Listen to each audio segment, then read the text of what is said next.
Today, we will continue our journey through Jurassic World with a new roster of deadly beasts ready to bring pain and death to anyone stupid enough to get in the way. We've covered Sorna, Nublar, and the mainland. But now we will visit a strange island filled with all sorts of engineered threats that could end human life in seconds. Manticorp Island. Join us as we put our unlucky test subject through a series of simulations that are not suitable for people with weak stomachs. So if you're ready to witness pain and would like to see more, please take a moment to like and subscribe and get ready for the new 8 Ways to Die in Manticorp Island.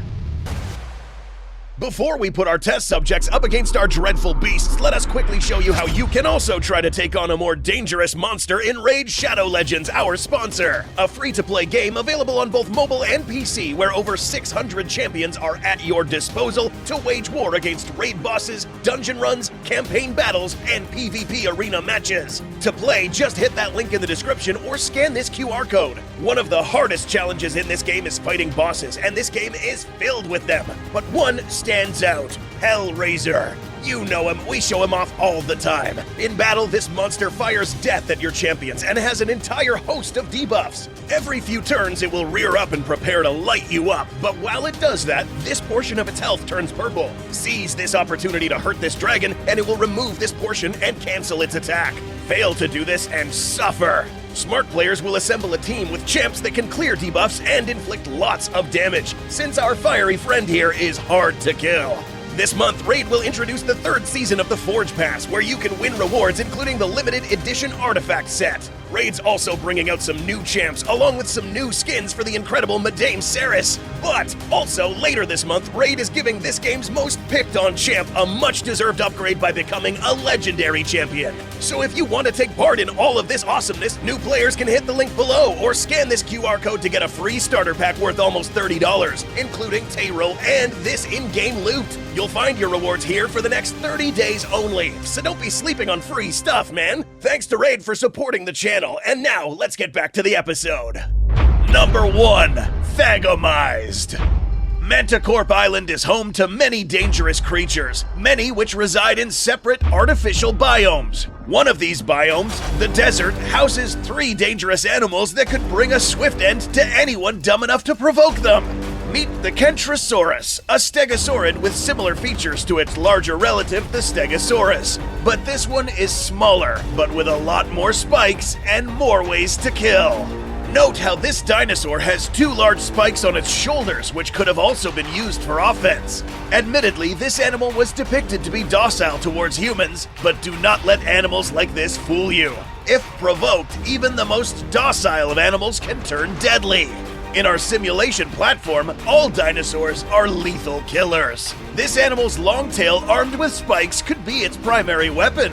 Because the Kentrosaurus is a smaller dinosaur, this means that the trajectory of these spikes would potentially pierce any of these locations on an average-sized human. Unless you get stabbed directly in the heart or main arteries, expect puncture wounds of up to 6 inches in diameter. Yes, if a spike finds its way through your torso, you'll be able to see right through your body, moving any organs aside or just flat out piercing them. This will hurt so much that depending on how your body reacts to pain, you may just pass out from shock. But that's not all. The impact force behind the strike would be enough to knock the air out of you. So this combination of lying unconscious with a gaping wound would only mean you wouldn't make it out of this one alive. Getting killed by a Kentrosaurus would be 100% your fault for being dumb and threatening this animal up close. But getting killed by these next few was the result of you getting hunted. Number 2. Sabered. The objective of these documentaries is to show you the most devastating methods of beast-inflicted butchery, and what better than an animal who is built for nothing else but swift killing. Jurassic World is known for its reptiles, but this one's different. We're bringing a mammal into the mix. This is none other than the Smilodon, an ancient feline brought back to life on Manticorp Island. Note that all of the animals here had some sort of unique combat ability, given that these were all-purpose to fight other animals in an attempt to capitalize in an elite entertainment black market. This Smilodon made the perfect addition. Armed with retractable claws and a mouth equipped with two 11-inch long canines, there was nothing safe from the piercing power of these weapons.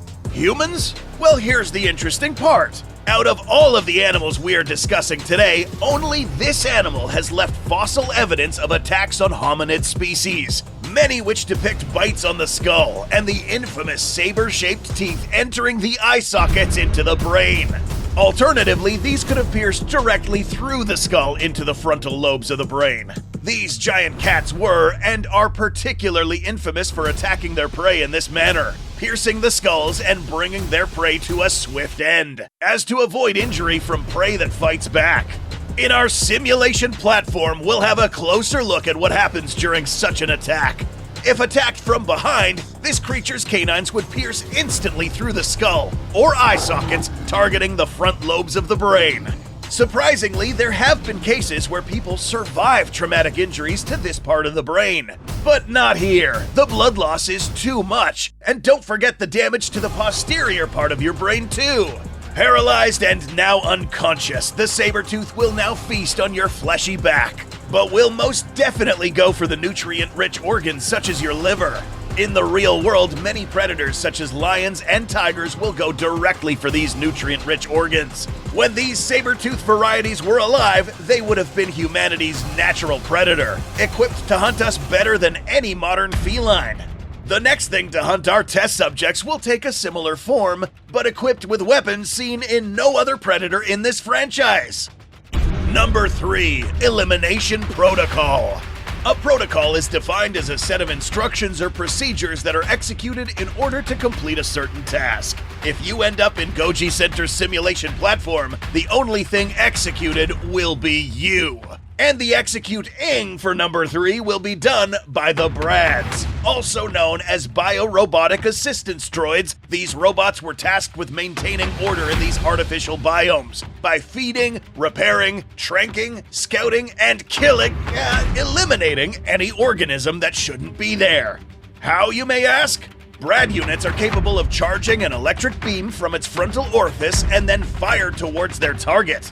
This beam is charged with enough energy to 1. Kill smaller dinosaurs, or 2. Cause enough harm to a medium-sized creature in order to potentially kill it. In this case, you. But what exactly can this do? Getting hit by a high-voltage projectile such as this can cause severe second-degree burns on the impacted area. The energy current flowing through your body would contract your muscles to a degree that you would not be able to move. Yes, this is a combination of getting tased and burned at the same time. If you're a more robust individual, you will probably survive getting hit by one of these, but not several. By judging how the impact reacts with the stuff it hits, we can guess that getting hit near the heart would instigate ventricular fibrillation, or just stop it altogether. A shot in the head or face means you no longer have one. It's no doubt that these kids were extremely lucky to not get hit by these four-legged stormtroopers. But the robotic killing machines don't end here. Up next is something that redefines science fiction. Number 4, Blasted. What's worse than a Brad? Well, a Brad X, of course. Yes, these are the new and far upgraded versions of the Brad robots. Apart from looking frightening already, these are now equipped with a different and more destructive weapon. A superheated plasma-like projectile fired from its mouth with a lethal blast radius of up to 3 to 4 feet. Explosive power enough to shatter unprotected organs, burn off skin and underlying tissue, and potentially enough concussive power to kill someone if aimed at the right areas. Additionally, these things were able to capture small dinosaurs and even trank them with expelled gas. But we're here for the kills. In our simulation platform, our Brad X will aim its plasma projectile at this test subject. As we can see, anything in close proximity to this blast will suffer very painful second-degree burns and potentially broken limbs. But a direct hit only means that any frail individual would get destroyed from the impact, killing the victim in an instant. These highly resistant robots almost seemed unstoppable. The next creature on this list was one of the only ones to defeat a Brad X and would definitely shred a human being. Number 5, Gored Alive. So what could possibly defeat a full metal killing machine? Something stronger. In Season 5 of Camp Cretaceous, we were introduced to a dangerous predator who resided in the underground sewer system of Manticorp Island, the Nothosaurus. A quadrupedal aquatic predator that was also capable of jumping out of the water and hunting terrestrial prey. Its long neck allowed it to maneuver its head closer to its target. But one thing that we should point out here is the shape of those teeth. If zoomed in, we see that these are pointed slightly outward as well, meaning that if this head is coming at you, it doesn't even need to have its jaws wide open in order to hurt you. So let's say you're facing a hungry Nothosaurus, and while it lunges at you, it misses with those large teeth. You're still not safe. Even with its mouth halfway open, these teeth could still pierce. Once injured and knocked down, a Nothosaurus would begin to gore into you, ripping you up into more manageable chunks. Why? In the real world, these animals were used to hunting small animals such as fish and other baby dinosaurs. Getting killed by a creature whose main diet is smaller creatures means that you would have to get torn up into small bite-sized pieces in order to get ingested. We could expect no less, however. This creature turned out to be a fierce combatant, being capable of defeating a Brad X and tearing it apart. Number 6. Food for 2. The next creatures we are about to see on this list lived in the forest biome, an artificial section that housed two of the more popular animals on this island, Big Edie and Little Edie, a mother-daughter T-Rex duo that now resided in this island, sharing a wholesome family bond, along with play fighting, mutual care, and food sharing. Even though this would have been the third time we see a T-Rex in a 10 Ways to Die video, today we want to run a little experiment. How much do these two T-Rexes care for each other? And will they share their food again? For this, we will summon this test subject to demonstrate. Okay, so as seen here, guys, we now have live evidence of the T-Rex's benevolent parental behavior towards its daughter, sharing her food with her offspring when resources are scarce. Okay, on to the next dinosaur. Number 7, yanked in 2. Another dinosaur that will reappear in this series is the Spinosaurus, except the Spino grew a little larger. Yes, in Camp Cretaceous, the Spinosaurus seemed to have gotten a size buff since its last appearance in Jurassic Park 3. We don't know the exact size, but what we do know is that it measured 44 feet in length back in Isla Sorna. Our Spino, who now lives in Manticorp Island, now rivals the size of the Giga and the Indominus Rex in terms of length. Previously, we covered how the Spino could clip its jaws around our test subject, and also how its claws could literally mutilate a human. But there's another kill we think is worth mentioning. In Jurassic Park 3, we witnessed Nash get stepped on and then eaten by our Spinosaurus. But we weren't granted the view of the carnage that you will now witness. Once stepped on by an 8-ton theropod on this location of the body only means that any leg bones in this area are now potentially crushed. Pelvic fractures would also be plausible here, but not only that, any organs that are now squeezed against the floor would now be ruptured as well, meaning that our poor fella is going through some intense pain, but he's not dead yet. Up next, our Spinosaurus will reach down and clamp its massive jaws around this human's upper torso and rip upwards. Spino doesn't need to crush the human with its jaws to pick it up, but pierce with enough pressure and rip him in two. The intense tension between both parts of the body means you would literally feel your skin rip along your belly and feel the horror as your intestines spill out. At this point, you will die from shock of blood loss, or you will just pass out unconscious, never to awake again. Believe it or not, we're not done with the Spinosaurus yet. You may think this animal could be one of the most bizarre meat eaters in this franchise, but the next one will leave you with your mouth open. Number 8, Hybrid Death. In Season 1 of Camp Cretaceous, we met a character who was on a mission of collecting dinosaur DNA and sending it to Manticorp. What does this have to do with anything? This island is home to one of the strangest amalgamations seen in the franchise, the Spinoceratops. Not the Sinoceratops, the Spinoceratops. That's right, folks, people in this island created a mixture between a robust ceratopsian and the apex predator in Isla Sorna. But why? One of Manticorp's undercover initiatives was to provide a controversial service to the rich elites of society. In other words, dinosaur combat, with only the fattest wallets being able to afford to witness this clandestine entertainment.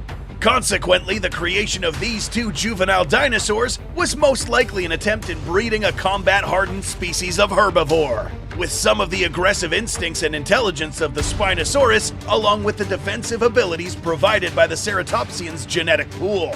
The result being a Ceratopsian that, when mature, would be a close to equal match to some of the carnivores. But why does this herbivore make it to the top of this list? Believe it or not, these animals were not just herbivores. They were also piscivores, or technically carnivores that preferred fish, which is what a piscivore really is. So yes, these cute little babies you see here could have potentially grown up to be some bloodthirsty killers had they not been rescued. Now to the fun part. How would a human fare against one adult Spinoceratops? Let's also use some cool tech provided by our Manticorp friends and insert this brain chip inside one of our test subjects. Hey, we commit to these simulations and we leave nothing out. Okay, so now that we have some rudimentary control over this test subject, we will now provoke the Spinoceratops. The result? Classic Ceratopsian behavior, an extremely wide nose horn through the upper torso.